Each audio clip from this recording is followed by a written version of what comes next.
मैं आर.सी. गुप्ता, माँ कस्तूरबा गांधी महिला कॉलेज ऑफ एजुकेशन औद्योगिक क्षेत्र जगीना रोड भरतपुर से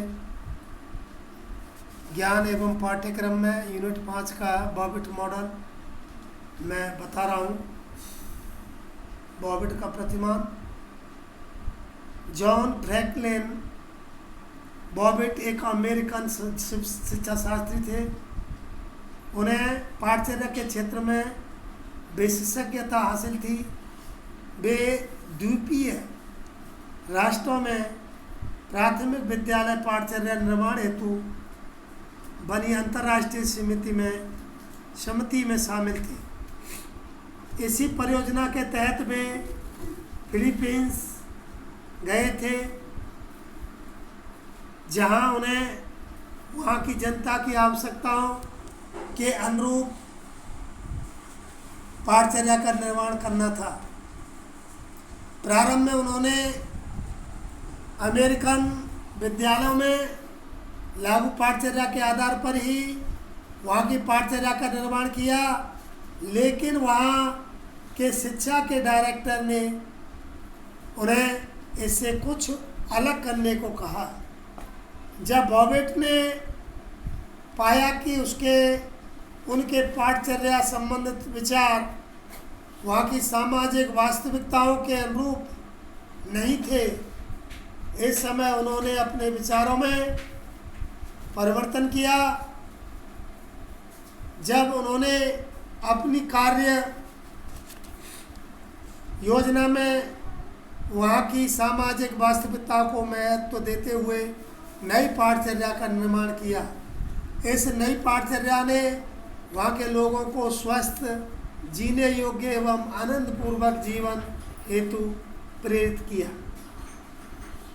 बॉबिट ने अमेरिकन किताबों की अवहेलना करते हुए फिलीपींस की संस्कृति की आधार मानते हुए पाठचर्या गतिविधियों का निर्माण किया। बॉबिट ने यह महसूस किया कि यदि पाठचर्या को प्रभावी बनाना हो तो स्थानीय पारंपरिक विश्वासों को महत्व देना होगा। इसके अतिरिक्त वे इस तथ्य को भी स्वीकार करते थे कि भविष्य की भूमिकाओं के लिए छात्रों को नए औद्योगिक समाज हेतु तैयार करना होगा। इन सभी विचारों को महत्व देते हुए बॉबिट ने 1918 में एक किताब the curriculum A summary of the development concerning the theory of the curriculum की रचना की, जो कि शिक्षा विज्ञान में कार्यालयी दस्तावेज के समान महत्व रखती है। बॉबिट ने पाठचर्या में वैयक्तिक आवश्यकताएं एवं नए औद्योगिक समाज की आवश्यकता को समान महत्व प्रदान किया। उनके अनुसार लोगों को वह शिक्षा नहीं दी जानी चाहिए जिसका वे कभी भी उपयोग नहीं करते हैं।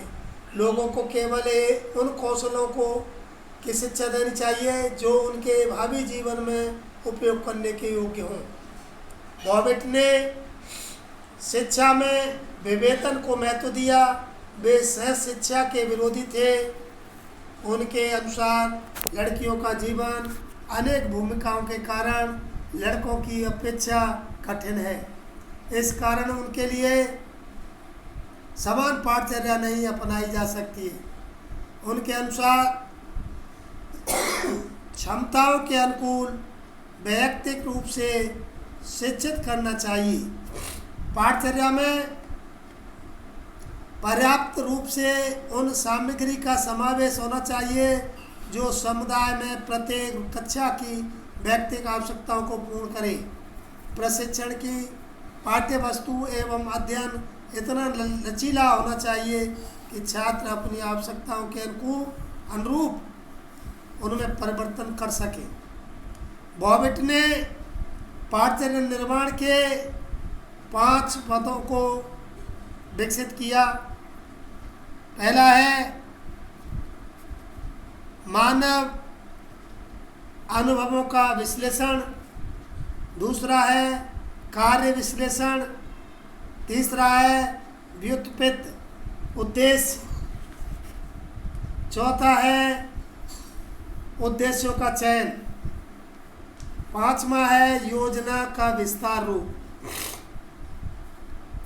इसके प्रथम पद में सभी मानव अनुभवों को वर्गीकृत करते हुए विस्तृत क्षेत्र में बांटा जाता है। द्वितीय पद में इन विस्तृत क्षेत्रों को विशेष गतिविधियों के रूप में वर्गीकृत किया जाता है। तृतीय पद में गतिविधियों को क्रियान्वित करने में आवश्यक योग्यताओं से उद्देश्यों को व्युत्पन्न किया जाता है। चतुर्थ पद में छात्रों के लिए नियत गतिविधियों को क्रियान्वित करने से संबंधित उद्देश्यों का चयन किया जाता है। पांचवें पद में